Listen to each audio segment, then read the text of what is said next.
करेले के पकौड़े।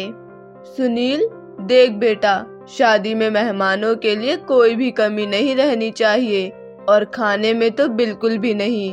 तुझे पता है ना खाने में क्या क्या रखना है? हाँ हाँ माँ, मुझे याद है। भले ही मैं नान और सब्जी लगवाना भूल जाऊँ, लेकिन आपके सभी घर वालों के लिए तरह तरह के पकौड़े लगवाने बिल्कुल नहीं भूलूंगा। तो कल है सुनील की शादी, जिसके लिए शादी की तैयारियां बहुत धूमधाम से चल रही थी। अगले दिन सुनील की शादी खुशबू नाम की लड़की से होती है, जो कि बेहद ही संस्कारी और साथ ही खूबसूरत भी थी। दीदी, मुझे बता दीजिए यहाँ पर सब नाश्ते में क्या खाते हैं, मैं वही बना दूंगी। खुशबू, इसका जवाब तो तुम्हें माँ जी ही देंगी। बहू, एक काम करो, मीठे में तो हलवा बना ही दो और प्याज के, आलू के, मिर्ची के और तरह तरह के पकोड़े भी बना दो, क्योंकि हमारे घर में बिना पकोड़े के तो किसी का गुजारा ही नहीं होता। सुबह की चाय के साथ पकोड़े, दोपहर के खाने में पकोड़े और रात के खाने के साथ तो होने ही चाहिए। जी माँ जी, मैं अभी बना कर ले आती हूँ। सास सुरेखा के किचन से जाते ही खुशबू कहती है, दीदी, क्या ये सब सच है कि इस घर में तीनों टाइम पकोड़े ही बनते हैं? हाँ हाँ खुशबू, माँ जी जो भी बोल कर गई है बिल्कुल सच है। इस घर में सभी लोग तीनों टाइम पर बस पकोड़े ही खाते हैं। और हाँ, एक बात याद रखना, भले ही तुम्हें कुछ बनाना आता हो या नहीं, लेकिन तरह तरह के पकोड़े बनाने की रेसिपी जरूर देख लेना। हलवा बना लेने के बाद खुशबू हर तरह के पकोड़े बनाती है और टेबल पर जाकर रख देती है। माँ जी, पकोड़े खाकर बताइए कैसे बने हैं। वाह बहू, तूने तो बहुत ही अच्छे पकोड़े बनाए हैं। खुशबू के हाथ के तरह तरह के पकोड़े खाकर सभी बहुत ज्यादा खुश हो गए थे। तभी खुशबू कहती है, माँ जी, पापा जी, दोपहर के खाने में आप लोग क्या खाएंगे, मुझे बता दीजिए। बहू, वैसे तो तुमने सभी तरह के पकौड़े बनाकर मुझे खिला दिए, तो एक काम करो, दोपहर के खाने में दाल चावल के साथ आलू गोभी की सब्जी और बैंगन और मिर्च के पकौड़े भी बना देना। इसके बाद जब खुशबू किचन में जाती है तो देखती है कि रचना किचन में पकौड़े बना रही है। अरे दीदी, आप क्यों कर रही हैं? और वैसे भी अभी तो दोपहर के खाने में बहुत टाइम है, अभी अभी तो सबने नाश्ता किया है। हाँ खुशबू, अभी तो सबने नाश्ता ही किया है, लेकिन तुम भूल रही हो, अभी सुनील और आकाश को ऑफिस भी जाना है और वो दोनों हमेशा लंच में पकौड़े ही लेकर जाते हैं, तो उन्हीं के लिए मैं लंच पैक कर रही हूँ। इसके बाद खुशबू दोपहर के खाने की तैयारी करके सभी को खाने के लिए बुलाती है। अरे वाह बहू, सुबह तो तेरे हाथ के पकोड़े मुझे इतने अच्छे लगे कि मैं तब से दोपहर के खाने का ही इंतजार कर रही थी। इतना कहकर सुरेखा लगातार बहुत सारे पकोड़े खाने लगती है। माँ जी, इस उम्र में इतना तला हुआ खाना सेहत के लिए बिल्कुल भी अच्छा नहीं है, इससे गैस भी हो सकती है।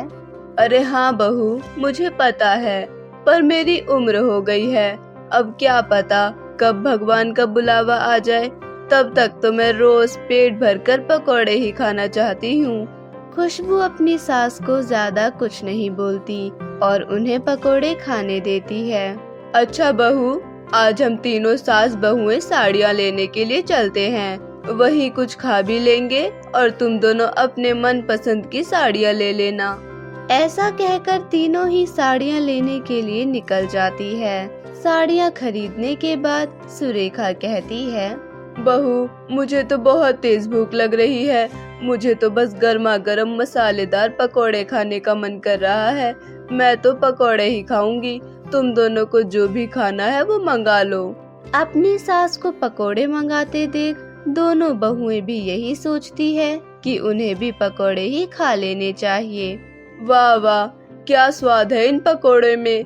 बहू, तुझे पता है, मैं हर 2-3 दिनों पर यहाँ पर आकर पकोड़े खाकर जाती हूँ, आखिर इनमें स्वाद ही ऐसा है, ले तू भी खाकर देख। जहाँ सास बड़े ही चाव से पकोड़े खा रही थी, वही दोनों बहुओं के गले से पकोड़े उतर ही नहीं रहे थे। और जब सभी घर आते हैं और रात के खाने के बाद भी खाने में पकोड़े ही मिलते हैं, तो खुशबू को तो रात में नींद ही नहीं आती। अरे मुझे तो समझ ही नहीं आ रहा, आखिर में इतने पकोड़े कौन ही खाता है।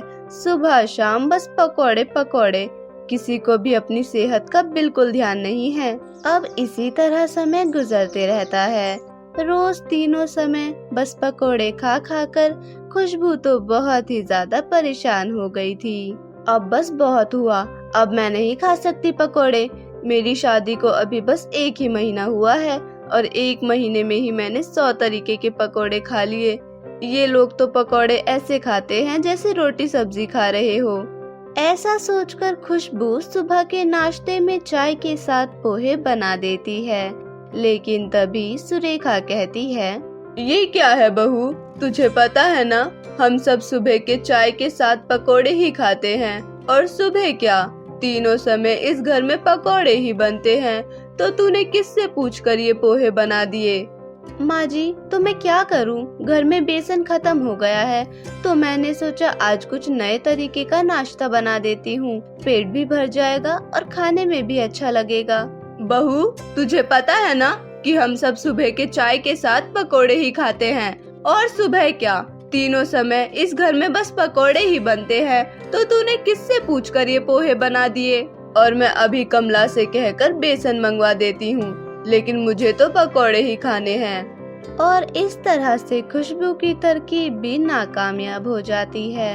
इसके बाद कमला बेसन लेकर आती है और फिर सभी के लिए खुशबू गर्मा गर्म गोभी और आलू के पकौड़े बनाती है। नहीं, अब बस बहुत हो गया, मैं तो बिल्कुल परेशान ही आ गई हूँ। एक तो ये लोग पूरा दिन बस पकौड़े खाते रहते हैं और मेरा भी पूरा दिन किचन में ही निकल जाता है। अरे खुद के लिए तो समय ही नहीं मिल पाता मुझे। ऐसा कहकर थोड़ी देर बाद खुशबू रात के खाने की तैयारी करने लगती है और इस बार खुशबू ने कुछ नए तरीके के पकोड़े बनाए थे। अरे वाह बहू, खुशबू तो बहुत अच्छी आ रही है, लगता है आज कुछ नया बनाया है। हाँ हाँ पापा जी, क्योंकि आज मैंने नए तरीके के पकोड़े बनाए हैं और मुझे पता है कि आपको बहुत ही अच्छे लगेंगे।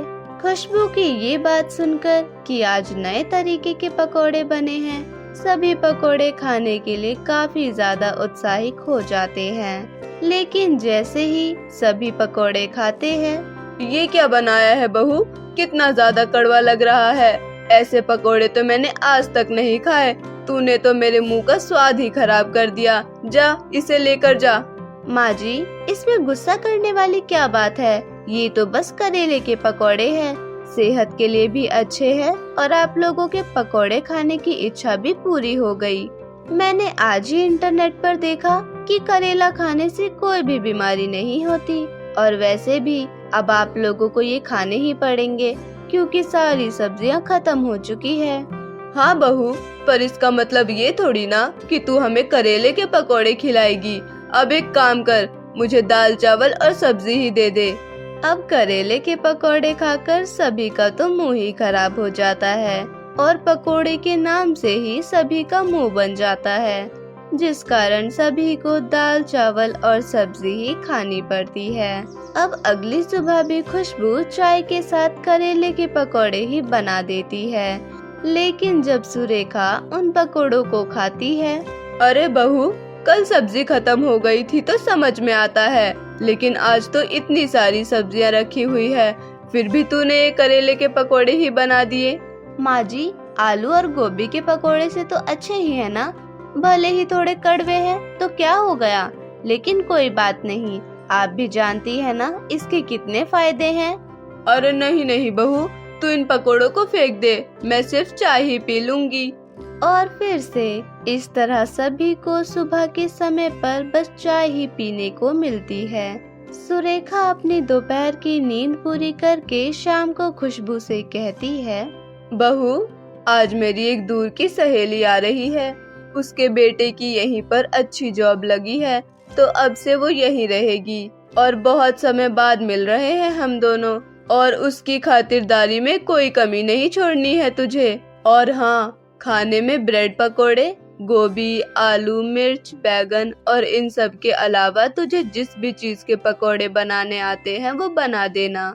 खुशबू अपनी सास की बात सुनकर सर हिलाती है और वहाँ से चली जाती है।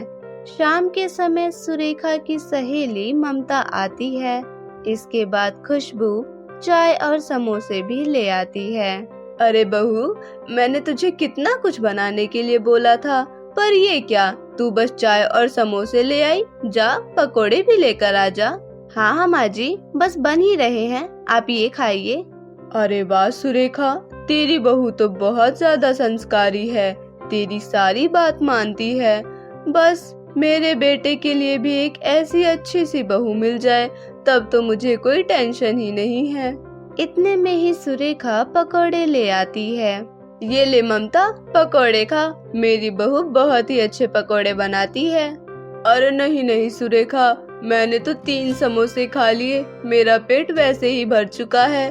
अब अगर पकोड़े भी खा लिए ना तो चलने की हालत में भी नहीं रहूंगी। अच्छा, वैसे अब मैं चलती हूँ और कभी आऊंगी फिर। इसके बाद ममता चली जाती है और यहाँ सुरेखा सोचती है कि उसकी बहू ने आलू गोभी के पकोड़े बनाकर रखे होंगे। लेकिन जैसे ही सुरेखा पकोड़े खाती है तभी कहती है, ये क्या है बहू, मैंने तुझे बोला था ना कि मुझे आलू गोभी मिर्च के पकोड़े खाने हैं, तो ये क्या है, तू फिर से करेले के पकोड़े बना कर ले आई। अब तो तू इन पकोड़ों को ही फेंक दे, तूने तो मुझे पकोड़ों के नाम से ही नफरत करवा दी है।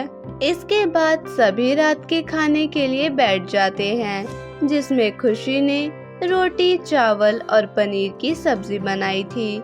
सभी लोग खाना खाने लगते हैं, लेकिन कोई भी एक बार भी पकोड़ों का नाम भी नहीं लेता, क्योंकि आखिर में सबको पता चल ही गया था कि खुशबू सभी की आदत छुड़वाना चाहती है, जिसमें वो अच्छी तरह से सफल हो चुकी थी।